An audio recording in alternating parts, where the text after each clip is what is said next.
If you can go back to the first time we met, what advice would you give yourself regarding being in a relationship with me? It's a great question right there.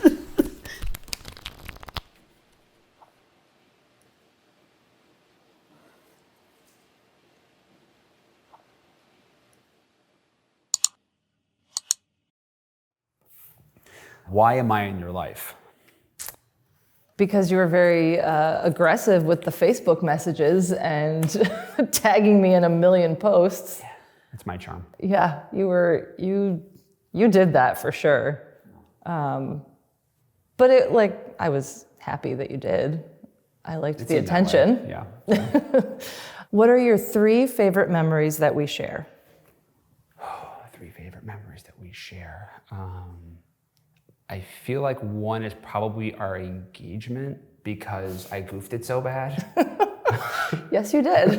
I feel like trying to bumble through asking you to marry me was a classic kind of me situation where I was like, I knew what I wanted to say, but the words didn't really come out right. And you kind of were like, is this happening? What are you doing right now? And kind of helping me through it. Classic, I feel like it's a classic you and me story.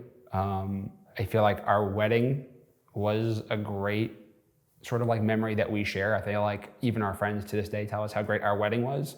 And that's like not intentional, but it's kind of intentionally like a good party that we threw. That was great. It worked out very well. And then I feel like, not to play favorites, but I feel like being born, having the first child born with both of us was kind of a wild, spur of the moment kind of story that we planned, but then somehow didn't plan at the same time. If for some reason I lost my memory, what's the first thing you'd tell me about us? I think I would tell you that you have just always been like my biggest supporter, and you are my cheerleader, even when I don't feel like I deserve it, or even when I don't know I need it, but just that our relationship has been so much you like supporting me. I don't know if that would help jog your memory if you lost your memory, but I feel like that's just so our relationship. Yeah. I would probably point to our 2 kids and say, look at them, they're definitely ours. There's such a spitting image of the 2 of us being like, we did this. I swear we love each other, look what we did. If you could go back to when we first started dating, which advice would you give yourself regarding being in a relationship with me? Run. No. It's funny because I would give myself the same advice your friends gave me on our first date. For lack of a better words or terms, just like hang in there and that you were worth it. And everyone had your best interest in mind, which I thought was very cute, and I got that right away. But they definitely made it seem like it may be bumpy at times, but she's awesome and it's worth it, and hang out and endure and it would all pay off. And I feel like that holds pretty true. Yeah, I was a bit of a mess when we met. Like I wasn't, but I was. Like I was in a weird place. I feel like you made it seem like you were a mess more than you were a mess. Then. I think I felt like I was a mess. Even then, I feel like you were like, I remember that first date and you were kind of like the life of the party, Dawn, being very like out there, and I'm gonna say ridiculous things in public and everyone's gonna hold on. And I remember being like, okay, this is Dawn. Okay, I get this. Like she's that girl. And that's okay, because I'm typically not that boy exactly, but I'm okay with it. And I bet it comes from a different place, and it did, and I get it all now. But back then, I would have just reiterated what your friends already told me. I think that you helped me not feel like I needed to be like that, though. You know, like I think so much of that was just like insecurity and not feeling good enough and wanting to be noticed for something. And I think that having somebody who's like so just, I love you and I think you're great, you don't have to be like that. You can if you want, but like you don't have to be, has helped me kind of be comfortable just like not having to do that. Yeah. What have I healed in you? Well, kind of what I was just saying. Like I felt unlovable. I felt like I didn't deserve to be loved. And you just made me feel like I'm so worthy and that I'm so lovable. I never knew that I could feel so like secure and loved by somebody. So you healed all of that in me, and then having our 2 beautiful daughters and having them love me so much, like I just never knew that I could feel so like complete.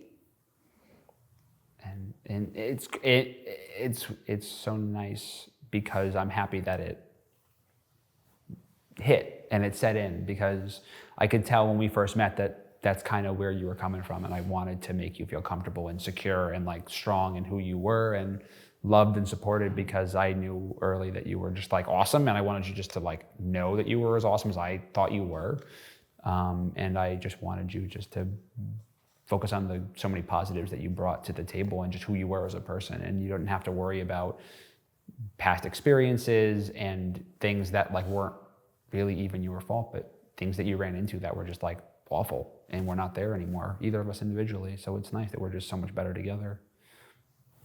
I love you. I love you too. What is the biggest sacrifice you have made that I haven't acknowledged?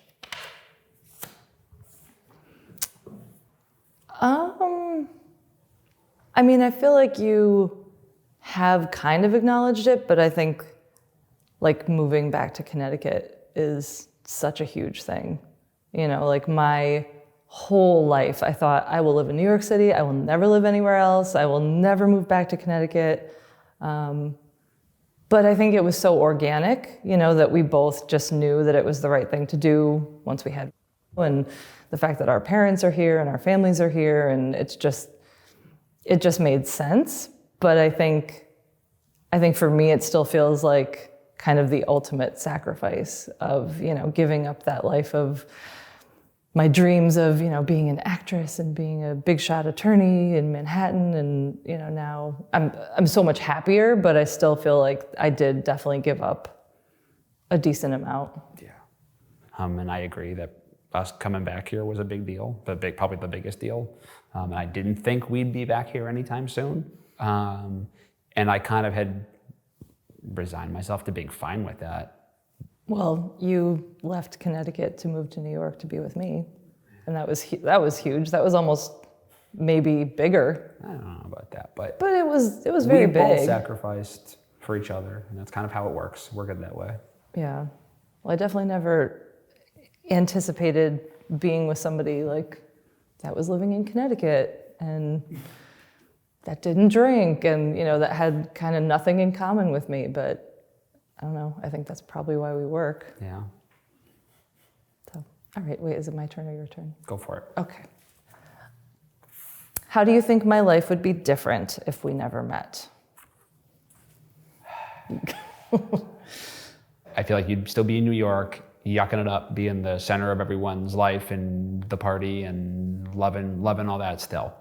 You'd still be going out, coming home late, getting up early, burning at both ends, and trying to be an attorney potentially, maybe have given it up and done something else because it wasn't appealing to you anymore and wanted to check something else out or go to med school or whatever the heck you'd be trying to do. God. But you'd definitely be in New York. You'd definitely be just living your best life. Just a different life. Just a different life. I think my best life is right now, so I wouldn't be living my best life. If this were going to be our last conversation, what's one thing you'd never want me to forget?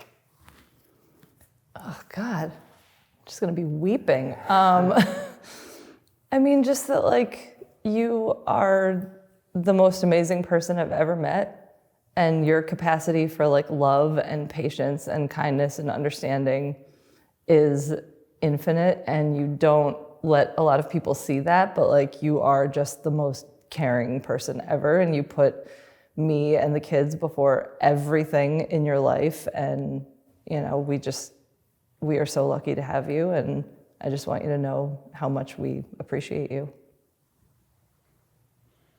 I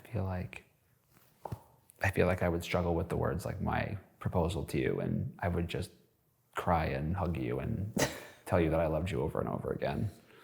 I feel like I would absolutely struggle with this, and I don't ever want to think about our last conversation, that's rough. Yeah. We don't need to talk about that. Yeah.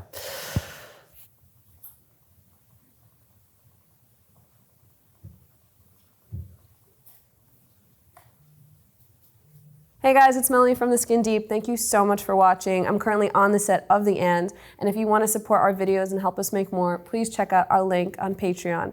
And if you want to watch more videos, check it out below. Thanks.